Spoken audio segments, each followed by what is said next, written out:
तो ब्रेक के बाद एक बार फिर से आप सभी का स्वागत है। मध्य प्रदेश का संभावित मंत्रिमंडल क्या होगा? जी हां, आज ही सीएम के नाम का ऐलान हुआ है।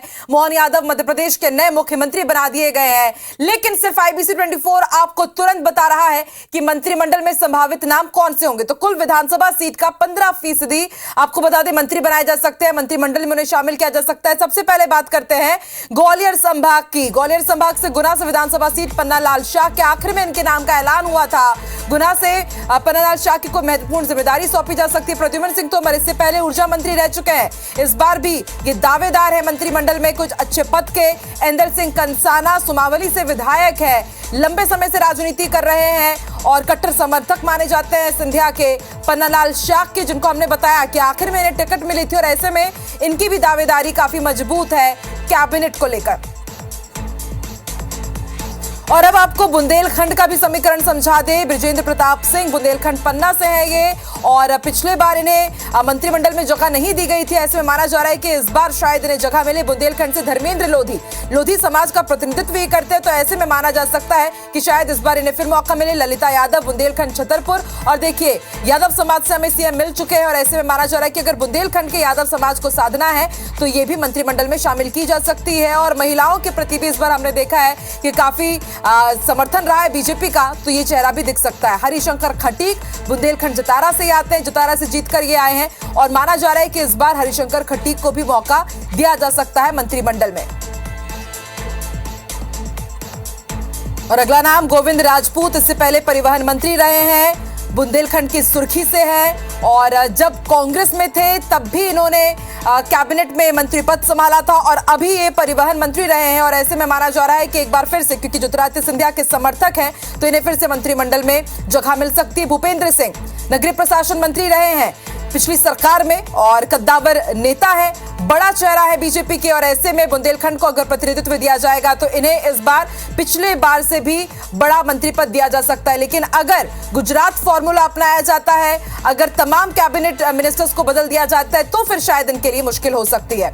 और अब बात कर लेते हैं मालवा की। मालवा से हरदीप डंग पहले कांग्रेस में थे, सुवासरा से है, मालवा निमाड़ का प्रतिनिधित्व करते हैं और फिर ये बीजेपी में शामिल हुए हैं, तो हो सकता है कि कुछ रिटर्न गिफ्ट मिले। तुलसी सिलावट जल संसाधन मंत्री, और इससे पहले जब ये कांग्रेस में थे तब भी कैबिनेट में रहे। उषा ठाकुर संस्कृति मंत्री हैं ये अभी फिलहाल, और इस बार भी माना जा रहा है कि महिलाओं को प्रतिनिधित्व देते हुए कुछ बड़ा पद इन्हें दिया जा सकता है। रमेश मेंदोला सबसे ज्यादा मतों से जीतने वाले ये विधायक इस बार रहे हैं और ऐसे में जाहिर सी बात है इन्हें भी जरूर कुछ बड़ा तोहफा दिया जाएगा।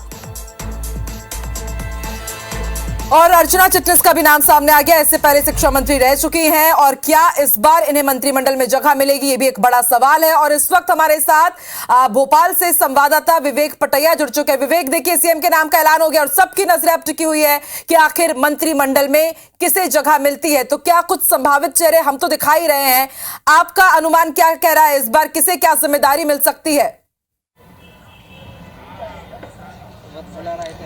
देखिए, सबसे पहले तो मंत्रिमंडल पर जो छाप होगी वो 2024 लोकसभा चुनाव की छाप होगी। बीजेपी के सामने सबसे बड़ी चुनौती है लोकसभा चुनाव में परफॉर्मेंस को दिखाना, और जो परिणाम विधानसभा चुनाव में आए हैं इन परिणामों को तब तक बरकरार रखना ये एक बड़ी चुनौती है। और इसीलिए मंत्रिमंडल में जो जगह दी जाएगी वो लोकसभा चुनाव को देखते हुए दी जाएगी। और ये कहा जा रहा है कि 29 लोकसभा सीट, मतलब कोई भी रीजन छूटेगा नहीं, 29 लोकसभा सीटों से ही मंत्रिमंडल में लोगों को शामिल किया जाएगा, कोई लोकसभा क्षेत्र छूटेगा नहीं, यानी हर लोकसभा क्षेत्र से एक मंत्री हो सकता है, जो हमारा अनुमान है।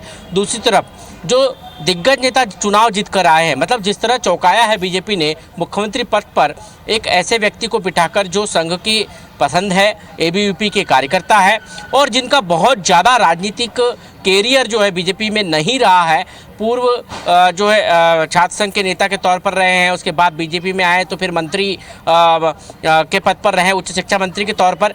तो उनको जब मुख्यमंत्री के तौर पर बिठाया और उनके सामने नरेंद्र सिंह तोमर, प्रहलाद पटेल, राकेश सिंह जैसे दिग्गज नेताओं की एक टीम जब रहेगी तो उनको कहां एडजस्ट किया जाएगा, ये एक बड़ा सवाल है। ये नेतृत्व के सामने भी सवाल है और आलाकमान के सामने भी सवाल है कि आखिर इन दिग्गज नेताओं को, जो केंद्रीय मंत्री रहे हो, जो देश के कृषि मंत्री रहे हो, देश के जो है कोयला राज्य मंत्री अटल बिहारी सरकार में रहे हो प्रहलाद पटेल, उनको कहाँ आप एडजस्ट करेंगे मंत्रिमंडल में, ये एक बड़ा सवाल है। तो ये चुनौती सबसे बड़ी बीजेपी के सामने सामने है कि मोहन यादव के कैबिनेट में ये कहाँ अपने आप को देखते हैं।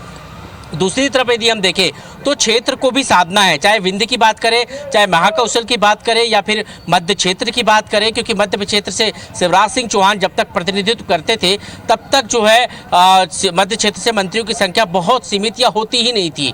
अब जब शिवराज सिंह चौहान नहीं है तो फिर मध्य क्षेत्र, क्योंकि सबसे ज़्यादा रिजल्ट देने वाला जो बीजेपी को जो है वो मध्य क्षेत्र है। 8 जिले आते हैं मध्य क्षेत्र में और इन 8 जिलों से सबसे ज्यादा हमने देखा भी है विवेक, इससे पहले कांग्रेस ये आरोप लगाती आई कि अलग अलग संभागों को कैबिनेट में प्रतिनिधित्व नहीं मिला, भले वो महाकौशल हो या फिर विंध्य हो, और आखिर में फिर हमने देखा कि किस तरह से विंध्य को साधने के लिए आखिर में राजेंद्र शुक्ल को मंत्रिमंडल में शामिल किया गया था। तो इस बार इस तरह के आरोप ना लगने पाए, 2024 लोकसभा चुनाव को भी साध लिया जाए, ये तमाम समीकरण जरूर साधे जाएंगे मंत्रिमंडल के साथ और संभावित चेहरे IBC 24 दिखा ही रहा है। बहुत बहुत शुक्रिया विवेक पूरी जानकारी के लिए। आप देखते रहिए IBC 24। इस बुलेटिन में फिलहाल इतना ही। नमस्कार।